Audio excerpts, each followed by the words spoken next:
Welcome to another edition of Guess Your Productivity Bottleneck in 3 questions or less. Today's guest is Amy Williams, and Amy is the CEO of AB Unlimited, and they are a marketing resource agency. And so thank you, Amy, for coming today. I'm so excited to be here and working with the great Lisa Mallis. That's what I like to hear. Why? Thank you very much for that. All right, so we're going to jump right in. Question number one, what do you find will prevent you from getting the things that you want to get done? Fear of the reaction or the intended consequence or the result of the task. I fear that it might not be the result that I want, so I just put it off. Ooh, okay. Tell me a little bit more give me an example of where you've seen this.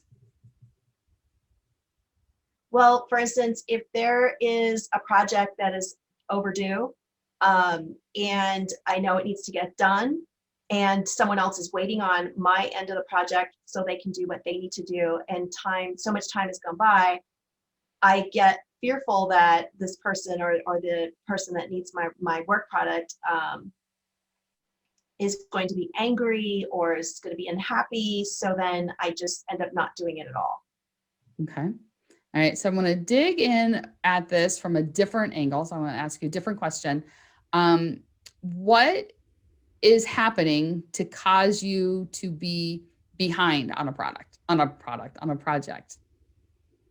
Being spread too thin on the many tasks and the components that need to be coordinated and completed in order to do the overall picture, the overall product or project. So if I am not quick to respond with delegating the tasks that need to be completed, then I take everything on myself and then nothing ever gets completed. Okay. And follow-up question to that one. Anything other than, so one of the things you said was if you're not quick enough to delegate, that's one of the reasons that you might be spread too thin. What else would, if anything, would cause you to feel like you were spread too thin? Having too many projects in too quick of a deadline and assuming too much without saying no to certain things that I should be saying no to. Another follow-up question to that, give me an idea of what are some things that you should say no to that you're not? For instance, we've worked hard on qualifying our client roster, and there will be people who we have certain criteria, certain projects that work well between the clients and our company, and then we'll get the odd requests that will take time away and will deviate from that process that we've already put in place.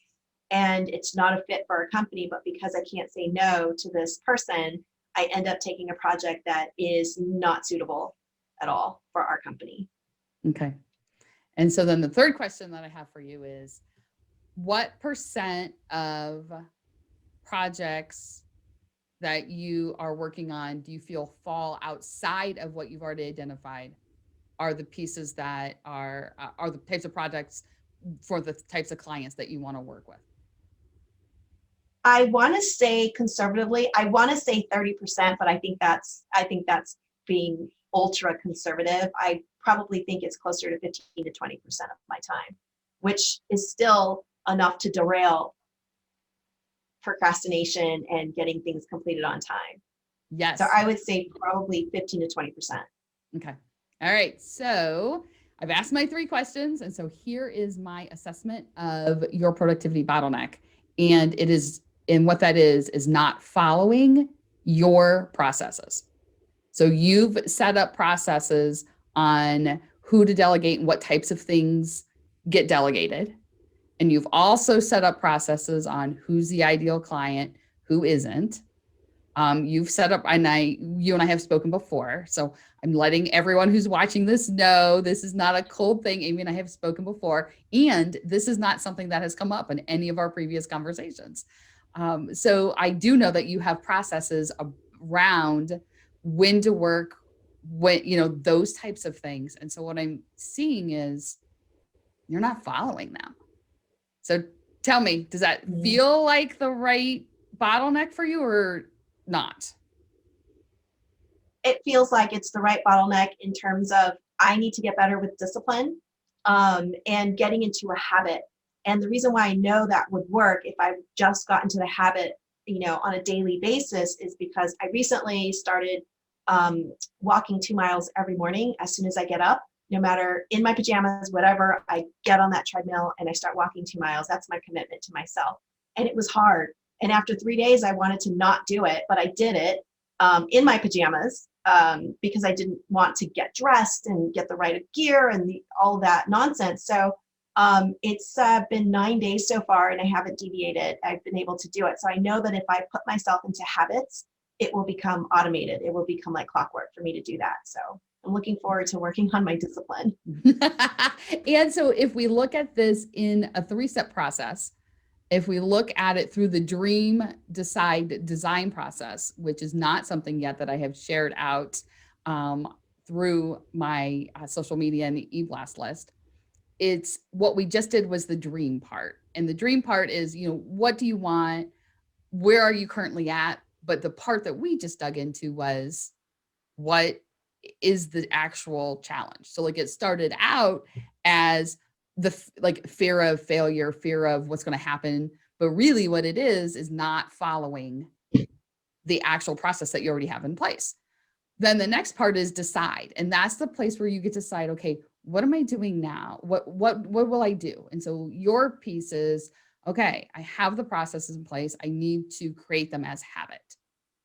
And then that last piece of it is the design piece. And this is the place where I always think there's that extra oomph, because it's how do we create that design piece in a way that does not 100% rely on your willpower. Because there will be days, like you said, all right, you push through it. Well, there will be days where maybe you just don't have the willpower to push through. How do you make that happen? So in this case, how do we design it so that when someone contacts you for a quote or to work with you, and you recognize they are not your ideal person, how do you design the process in a way that you can say no instead of taking on work that isn't the right fit work for you, that puts you behind on the work that is the right fit work for the clients that you best serve? And so it's like, that's the piece, that's the extra piece. So how does that feel? That process, those ideas? It feels like you've given me permission to explore and not be afraid to work on bottlenecks that could really derail a company. So I feel relieved. Yes. I always say my work here is done. I've given you permission to say no. I've given you permission to explore. This is awesome. So thank you, Amy, for being a guest today. We did it. We guessed your productivity bottleneck in 3 questions or less. If you are a business owner and you are wondering, I wonder what my bottleneck is, then I invite you to apply to be a contestant on our show at impactivestrategies.as.me. So thanks again, Amy.